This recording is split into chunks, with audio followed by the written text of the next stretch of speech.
Thanks, Jim. So let's get started.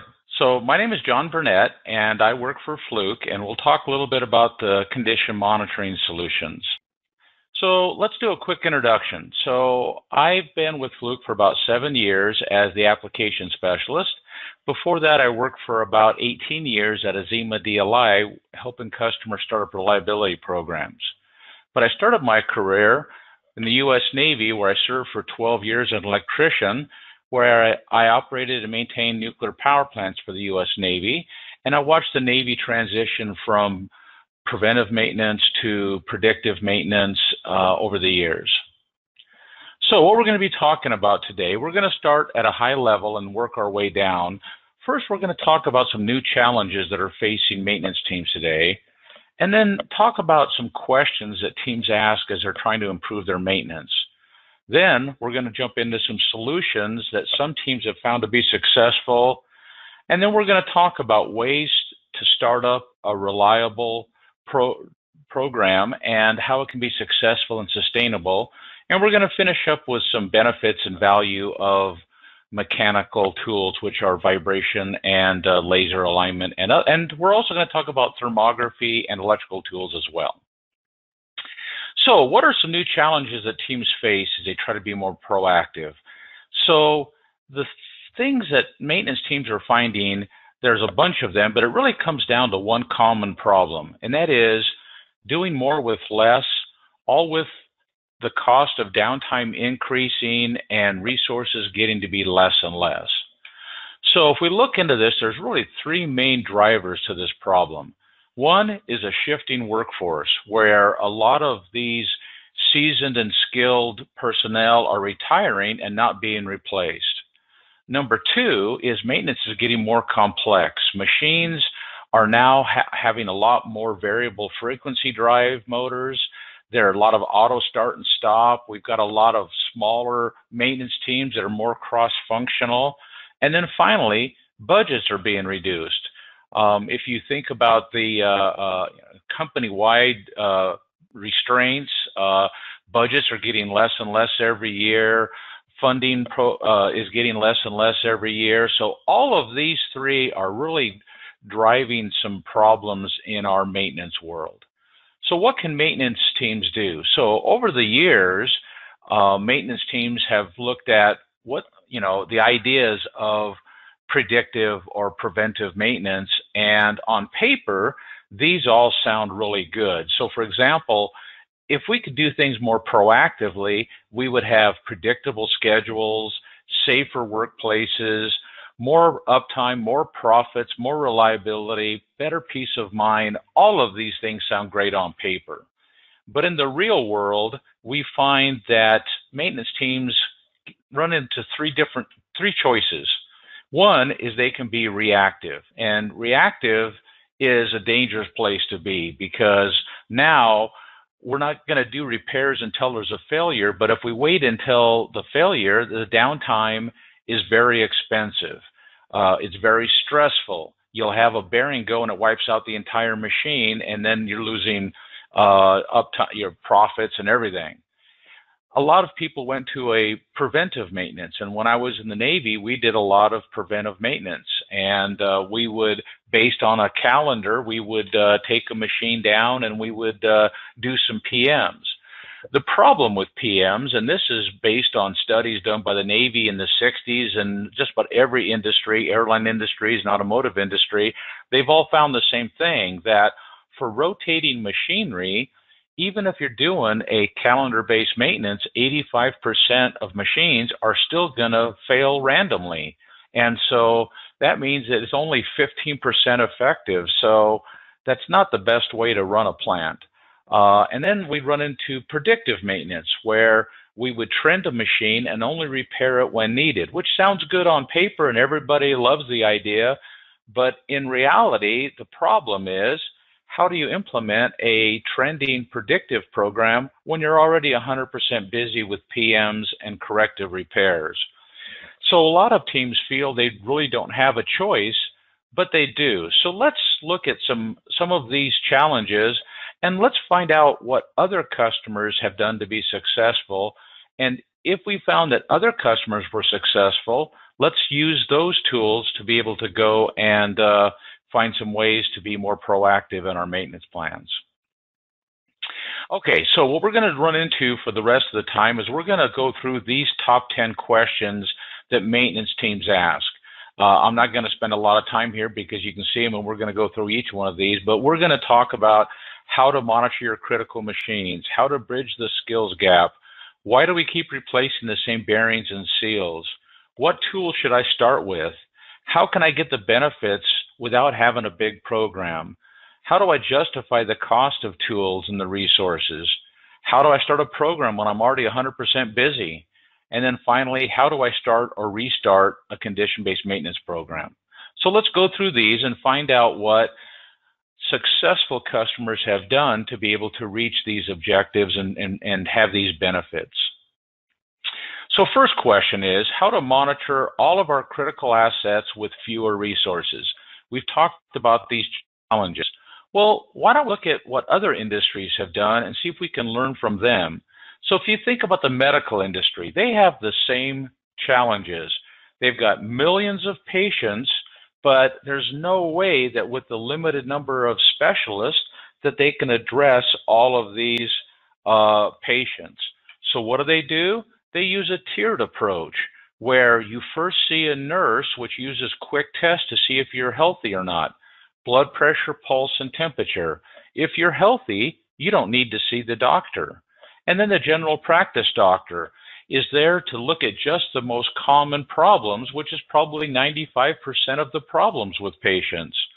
So why go see a specialist if you have a common problem the doctor can take care of? So the idea of this tiered approach is that you find out the problem early by using non-specialists and only have a few that patients that have to see the specialist with advanced tools. So why don't we do the same thing in our maintenance industry? Why don't we screen for the health of a machine and then diagnose the most common problems? So the benefits of using a tiered approach, just like the medical industry does, is we don't spend time analyzing healthy machines. So let's screen out the machines that are healthy. And then the other benefit is we don't deploy our experts on simple faults. So let's talk about how successful customers have used this tiered approach in their plant.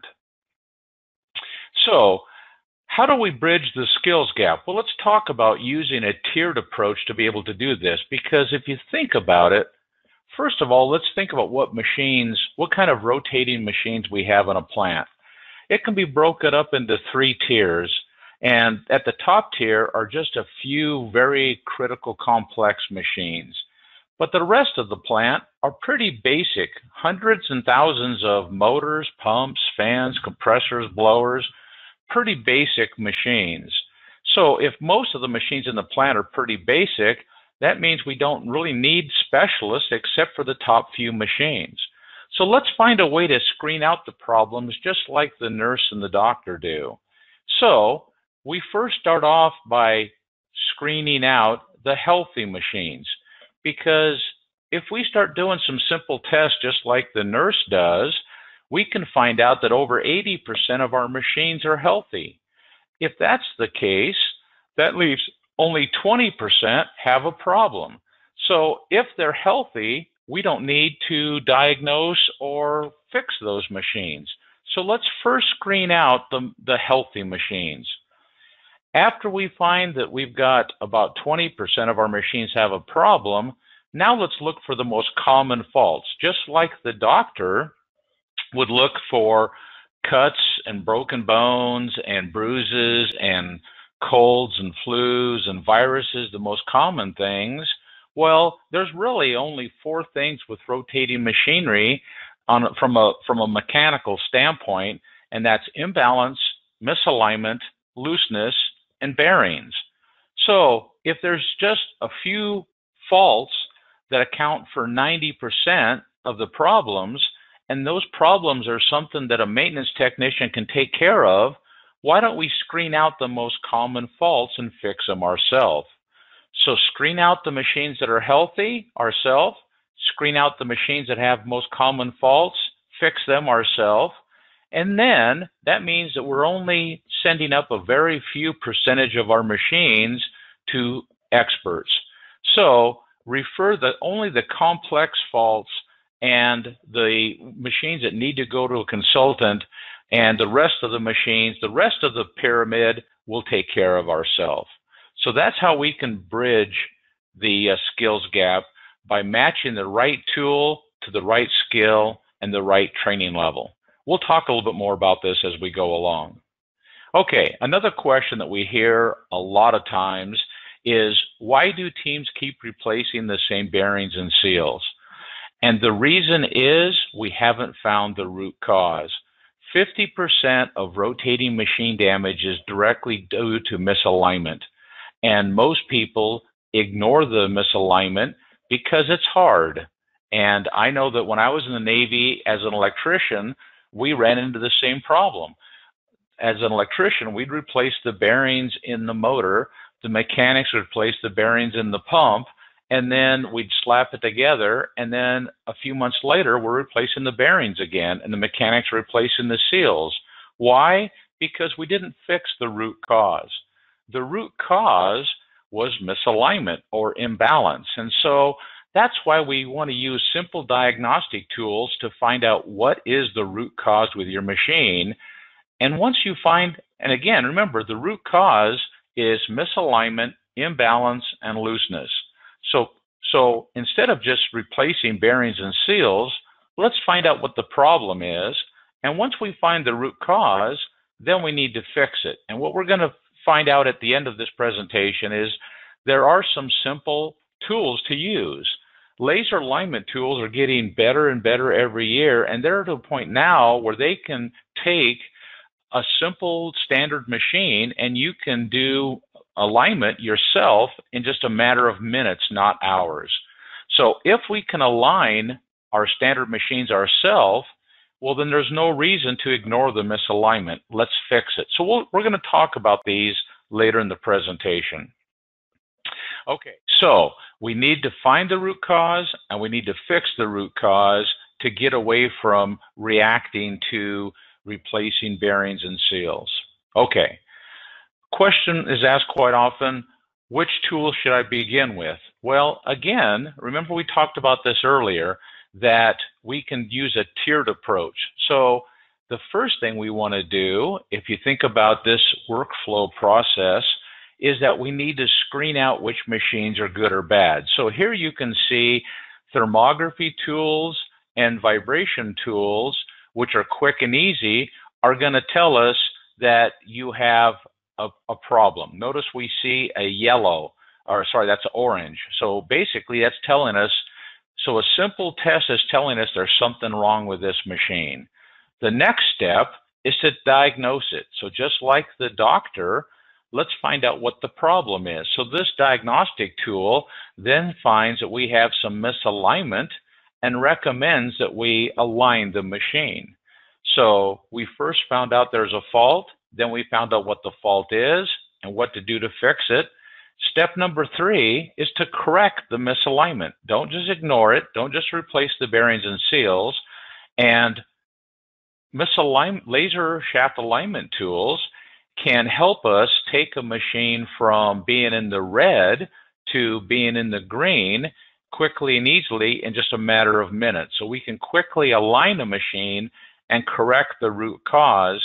And then the final step is, let's check to make sure we fixed it. So as you can see, we're going to use this same screening tool to check and make sure we fixed it. In this case, notice that it's green. So to answer the question, where do you start? Start with screening tools.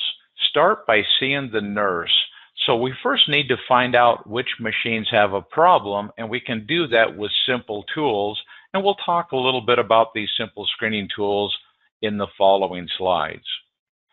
So which tools do you begin with? Well, screening tools. And we're going to talk a little bit about how those screening tools mean more than just one tool. You wouldn't have just one screening tool, a vibration or a thermal tool, you would probably need to have one of each. And we'll talk a little bit about that as we go along. The other thing that we're going to introduce here is wireless. So if you think about it, look at this plant, this pyramid. There are different screening tools for each tier, and there are different types of tools: electrical tools, mechanical tools, and thermal tools. We also have another thing to talk about, and that is wireless tools and portable tools. So this graphic over on the right shows how we can have portable tools on the left, which we're going to talk about in a little bit. Then you have your wireless tools on the right, and all of this information is going together up into a cloud, and on the cloud you're then going to be able to access all of the data from your portable tools. And so the best-in-class companies are combining the different technologies, the different tools, and bringing all of these answers and solutions to their people. This doesn't have to be a big program. So let's talk about how we can provide answers using simple-to-use tools. Okay, so how do I get the benefits of condition-based maintenance without having a big program? Well, the easy answer is we need to get answers from the reports. So when you look at your tools, make sure that you're getting answers from your reports. And the answers you want are 4 different answers. One is the setup. Make sure that your tool is set up correctly. Garbage in is garbage out. The second answer we need to find out is, do we have good data? Are our measurements good? Finally, diagnose. Did we get a useful answer? We don't have time to look at a bunch of squiggly lines or a bunch of complex graphs or images. We need to find answers, and then finally, we need to have some results.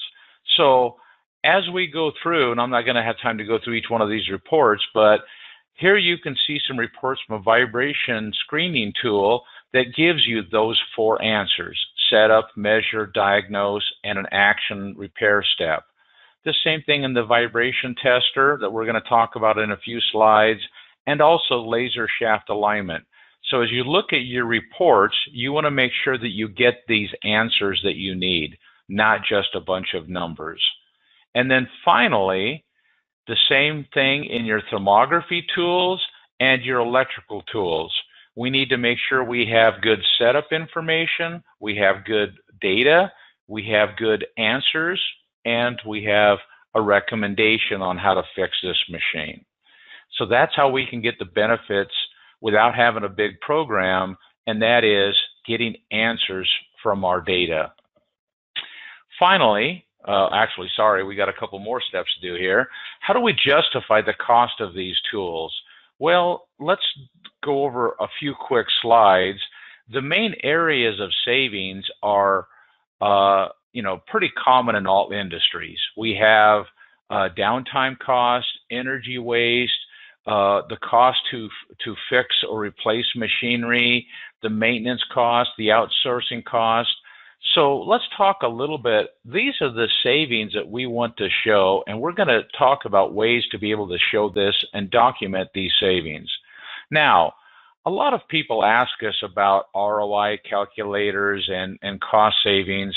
The problems that we've run into over the years is that it's hard to get this information because of competitive concerns, because of security concerns, because of the problems on the internet with hackers. So it's really hard to get this information.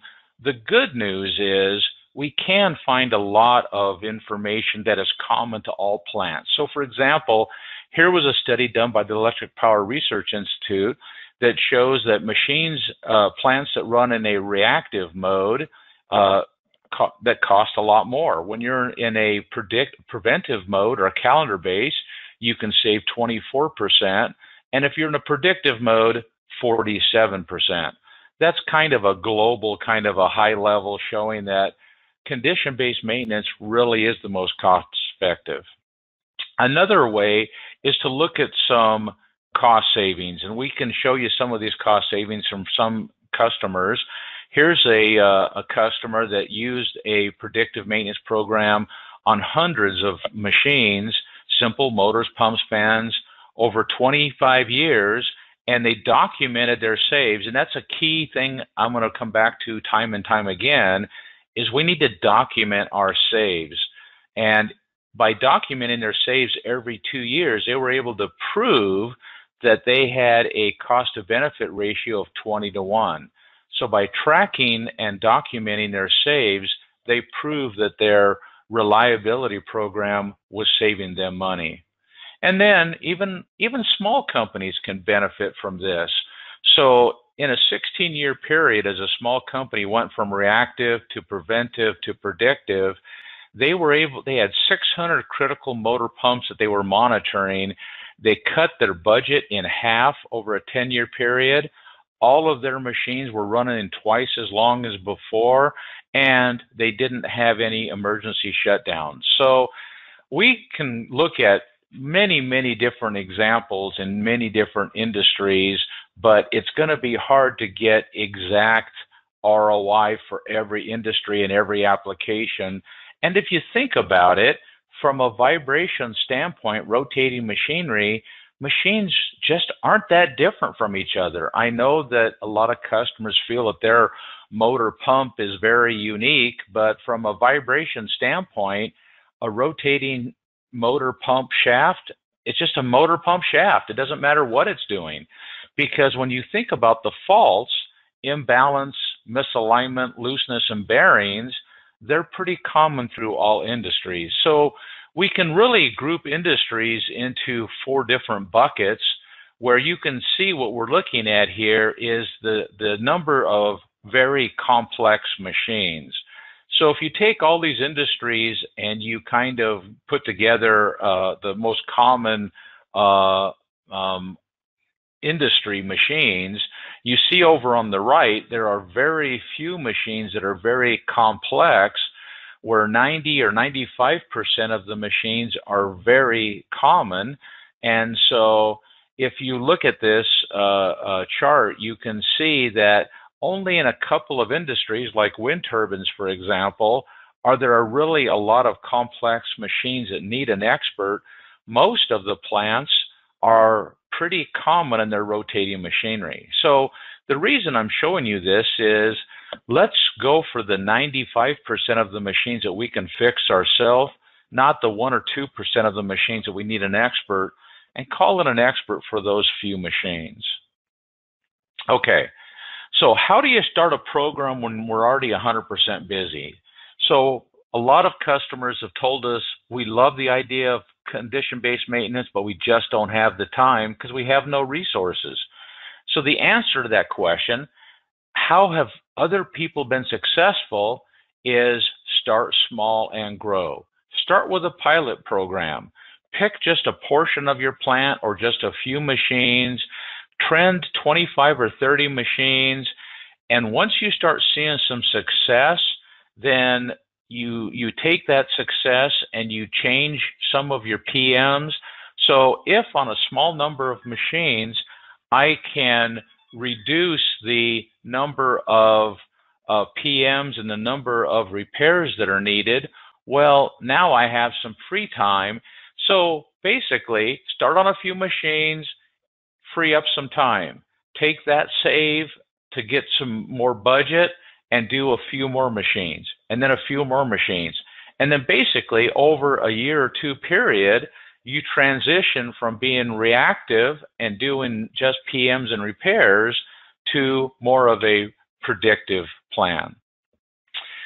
So how do you start up a proactive maintenance program? Well, let's jump into that. So what are the problems that we've seen customers, the challenges they've ran into?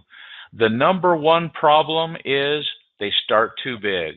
If you start with all the machines in your plant, then months later when somebody asks how your success is going, you don't have an answer and they cancel the program. So let's talk about how we can fix that. Another problem with starting up a new program is you try to use one tool and measure everything. And the problem is you have this one very expensive tool And we'll show you in a few slides that one tool can't do everything. So we'll talk about how we can fix that. And the third problem to start up a new program is data overload. What do we do with all of this data? Once you start having hundreds and hundreds of numbers coming in from all of your machines, you get overloaded and you don't know what to do. So let's talk about how we can overcome some of these challenges. So the first thing we're going to talk about is pillar number one. So there are 3 pillars to start or restart a proactive maintenance program. The first one is program startup, and we talked about this problem. The number one problem is starting too big. If you start up too big and don't show any success, then the program is going to get canceled. So how do we fix that? Well, start small, start simple, and grow. Start on just 25 or 30 machines, show some successes. When you get that success, you wave the flag, you document it, you tell everybody about it, then get a little bit more funding, and you grow your program. If you do that, you're going to find a lot more success. Make sure that you find a way to have some success matrix. Make sure that you know, as time goes on, what is your goal? What is successful? And make sure that you follow the proactive tiered maintenance program that we talked about earlier. We want to get away from the firefighter maintenance. We want to get away from the reactive maintenance. And finally, at the bottom there, don't fire your service provider. You still need them. Using tiered maintenance means that we can take care of about 90 or 95% of the machines ourselves, but that still means that there's a few machines that we need that service provider for. So in the upper right, you can see a picture. This thing, the journey, it's not the destination, it's the journey. Reliability doesn't end. So we want to start by tracking our matrix, documenting saves, showing success, getting support, getting more buy-in, getting more budget. It just keeps growing and growing and growing, and that's how you can get a program going, and that's how it can be sustainable over time. And so how do you do that? Well, Fluke can help you do that, but let me show you real quickly some of the steps.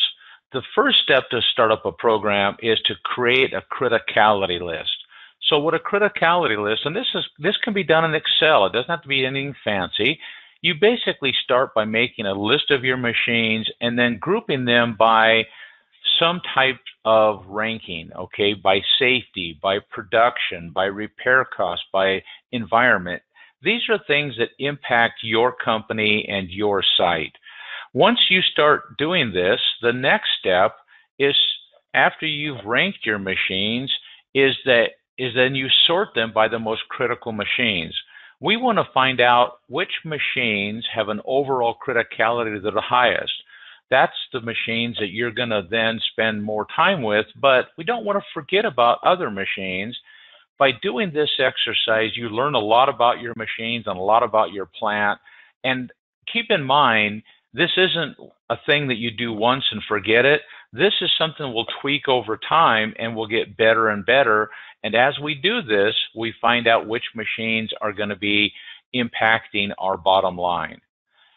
By doing these 2 steps, that takes us to the third step, which is really the step we want to get to, and that's how to set up a test cycle. How to know, so for example, on your critical machines, we might want to screen monthly, we want to diagnose quarterly, and then we might want to correct on a yearly or as needed basis, where a semi-critical machine we might not do as often. So by building this type of a program overview, we can find out which machines we need to do what. And again, start small and grow, and start simple and then grow your plant.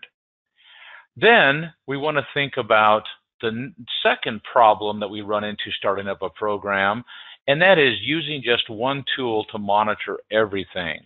What you're going to find out is that's not the way to do it, because there's a lot more to a machine than just the pump that is failing. You've got the motor in front of it. You've got the electrical windings. So if you think about the chain of your machine, there's a lot more to it than just the mechanical. There's also the electrical part. So we need some electrical tools to look for things like harmonics and distortion and load. We need to think about motor problems and insulation, and because if anything on the left goes down, then the motor stops and the pump stops. So we need to think about looking for component problems on the electrical and the mechanical. We already talked about the mechanical: imbalance, looseness, misalignment, and bearings. And then thermal is a good overlap, and that's going to be a good screening tool to look for faulty connections, overheated bearings, and tank levels. So our answer is, let's look at our expected failure modes and match the right tools to the right failure mode. So you might want to do an exercise in your plant to come up with a list of the expected failure modes by machine, because then you can find out what you should be looking for. And again, Fluke can help you with this. We can help you to be able to look at some of your failure modes, and this will help you identify which technologies you should start with and what tools you should start with. But again, remember, we want to start with screening tools and then work our way up to corrective tools. Okay, the third pillar of a successful program is data management, because we talked about a challenge at the beginning, and that is too much data. If all you have is a bunch of numbers coming in, you're not going to be able to find out what's wrong with your machine. And it's like a needle in a haystack. So the needle is the answer. That's what you need to know. You need to know, is this machine good or bad? What is the fault? But all these numbers coming in just kind of makes things a mess. That's the hay. By adding more and more numbers is just adding more and more hay, and that doesn't help us find the needle. So we need to find the answers in all of these numbers. There's three different levels of answers. There's the answer that comes from the individual report, and there's answers that are shared between common reports. So an example would be in Fluke Connect, we take the answers from multiple tools and bring them together into a shared report. And then finally, as your program grows and matures, you're going to want to then get into an enterprise report where you're sharing all of the data from different tools amongst all of the people in your plant, with contractors, with consultants, with managers, and using some of these tools to be able to know which machines need some help and which machines are doing well. You don't start off with those, but you work your way up to that. Okay, so we've talked about data management. We've talked about the three pillars. Now let's kind of wrap this up by looking at our final step, which is, what are the tools that we're going to use? And I'm going to talk about the mechanical tools, but we also can talk about the thermal tools and electrical tools. So let's talk about the mechanical part of the equation, the rotating machinery. How can we keep our plant up and running in 4 simple steps? So we talked about this briefly. We talked about screening to find out what are your problems. Is your machine healthy or not? So over on the left, you can see there are 2 screening tools for rotating machinery, the stroboscope and the vibration meter. We'll talk about those next. And then the diagnostic tools. That's the doctor, the general practice doctor. After I find out the machine has a problem, I need to diagnose what is the problem and what to do to fix it. And then I need to fix the problem. That's when I call in the surgeon. That's when I need to have somebody come in and do the work. We need to fix the problem. And then finally, how to verify that I fixed it. I don't want to turn a machine back on unless I make sure I've really fixed it. And so along the bottom, you can see we first found the problem. This machine is in the red. We then diagnose that the problem is misalignment, and that we need to align the machine. We then align the machine, and then finally we checked the machine and found out that now it's green, and we can use either the vibration meter or the vibration tester. And notice the vibration tester now says no faults are found. So that's a way to verify that you fixed the problem. So let's briefly talk about each one of these tools, not from a specification standpoint, but kind of a high level, what are the benefits and value from each of these tools? So the first tool is the stroboscope. So the stroboscope, just like it sounds, is a flashing light. But what the stroboscope allows us to do is to walk through our plant and freeze fast-moving machines and processes without shutting it down, and to find out what are the problems. What are some potential problems in our plant that we can find? Things like finding the speed of the machine, finding out if we have some belts that are slipping, find part numbers, find problems with fan blades, buildup on fan blades, broken fan blades. This allows us to find some problems before the machine fails. There's hundreds of applications for a stroboscope, and because they're getting to be small and lightweight now, you can throw this in your tool bag and take out with you to find out all types of problems in rotating machines and processing, and there's just hundreds of things that you can use to go out and try to find out some of these problems before they occur. So that's a visual screening tool. Now let's talk about a vibration screening tool. So just like the nurse, we want to be able to find problems before you have to go see the doctor. So what we use is this screening tool. The vibration meter uses some innovative features to be able to get us good repeatable data all the time. Because things that we've learned from vibration tools in the past, that holding the vibration meter into a machine at different angles or with different pressure will give us different results. So by using a force sensor, we're able to compensate for differences in angle, and by using the high frequency and low frequency, we're getting a more complete picture. So just like a nurse that looks for your vital signs, blood pressure, pulse, and temperature, these vibration meters screen the health of your machinery by taking 3 different sets of data. And just like a nurse, it has a built-in database. So when you go see the nurse and the nurse says your blood pressure is 120/80, is that good or bad? Well, the nurse knows, because the nurse has a database. The nurse knows if that blood pressure is good for a 50-year-old male in good health. So the same thing with the vibration meter. It has a database of hundreds of thousands of machines and knows whether that machine is good or bad. So we're going to be able to trend the vibration level over time along with the temperature over time, and more importantly, be able to know what the fault is. So this tool is 5 tools in one. It's going to give us 3 numbers: a high frequency bearing number, a low frequency shaft vibration, and then a temperature of the bearing. It's also going to, because of the built-in database, it's going to give us a 4-level severity scale to tell us whether the bearings are good or bad, and a 4-level severity scale to tell us whether the machine is good or bad. So this allows us to use this tool and in a few seconds know, is the machine good or bad? And there's a green light that allows us to know whether we're getting good measurements, and there's an external sensor so we can get into tight places. So the screening tool allows us to know, just like the nurse, is the machine good or bad?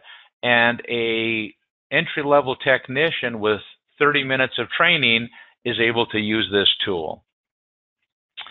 Now, this tool also comes with a program called Fluke Connect that allows us to take the measurements, to take the answers that we find in the field and upload that to our smart device, and then take that information up to the cloud so we can share that information with the rest of our plant. Now, after we know from the nurse that the machine has a problem, we need to diagnose it. So this is the machine doctor. So just like a doctor that can find the most common problems, the tester, 90% of machines in a plant are simple motors, pumps, and fans. And this easy three-step process is going to let us find the most common problems with these machines: imbalance, misalignment, looseness, and bearings. So without being a vibration expert, we can find the most common problems on the most common machines ourselves. And so this has a database based on 30 years of vibration experts analyzing hundreds of thousands of machines. So this doesn't replace the analyst. We still need the analyst for our very, the top of the machine pyramid, the very complex machines, but 95% of the machines we can do ourselves. It has a 4-level severity scale that tells us, is this machine good or is it bad? And it's going to give us a repair recommendation. So you can see from the report on the right that it's going to tell us the name of the machine, the date it was collected. It's going to tell us where we took our measurements from. It's going to tell us the biggest vibration, and it's going to tell us what's wrong with the machine, how bad the fault is, but more importantly, what to do to fix it. So now we know what's wrong with the machine and how to fix it. And because we're using this tiered approach, the training is much easier because of some of the innovative features in this tool. Finally, we need to be able to fix the problem. So we found a machine has a fault. We found that it has misalignment, and we need to align the machine. But now we need to fix it. So this is an easy-to-use, step-by-step process that allows someone that's not an alignment expert to be able to align standard machines in a short amount of time. So precision shaft alignment made easy. So a simple 3-step process that walks you through step by step and is going to be able to find the most common problem with rotating machinery, and instead of ignoring it, let's fix it. So how does it do that? Well, we simply put these laser brackets on the machine, and you can see this 3-in-1 screen is going to show us whether the machine is, this is the before on the left. We can see the vertical misalignment is in the green, the horizontal is in the red. It's going to walk us through step by step, tell us how many shims to put underneath the feet to put this machine into perfect alignment. If we align machines, we can save 65% in seal repairs, 50% longer bearing life, and a 10% reduction in energy waste. So instead of losing thousands of dollars a year, our maintenance teams can now go out and get the machines aligned and back and running. Okay, so as a final summary, what we've talked about is by using these simple, easy-to-use tools, we can take control of maintenance. We can screen the problems ourselves in just a matter of seconds. And of those 80, that will screen out 80% of the faults in your plant. Once we know a machine has a fault, we need to quickly and easily find out what that fault is, and then fix that fault, and then get that machine up and running as quick as possible. So as a last thing we want to talk about here is how much training does it take for each of these tools? So if you think about it, we want to match the right tool to the right person to the right skill level and the right machines. So entry-level technicians can use simple screening tools, and in about 30 minutes of self-paced training can learn how to screen out the most common problems with rotating machines and find out, is the machine healthy or not? Technicians with a little bit more training, in 8 hours, they can train themselves on how to diagnose the fault. So just like a general practice doctor, you're not an expert in everything with vibration, but you know enough to be able to find the most common problems because of the databases that are built into these tools. And then finally, leave the most complicated problems and the most complicated machines to the experts. So use this screening process, this tiered approach, to be able to get most of the machines in your plant and get your machines up and running. Okay, so the final thing we have here is, what's the next step? Well, the next step is talk to your Fluke representative, and we can send you some articles. These articles will go over some of the things we talked about in this presentation. We can send you an app note on the key benefits of the 4 tools, and more importantly, the 6 application notes that talk about tiered maintenance. It talks about the questions that maintenance teams ask. It talks about how to get answers from your reports, money-saving tools, and how to start up a proactive maintenance program. And the next step would then be to have somebody come in and give a demo of one of these tools and show you how these tools can be effective in your plant. Well, I thank you for your time, and hopefully we can meet up with you and help you keep your world up and running. Thank you.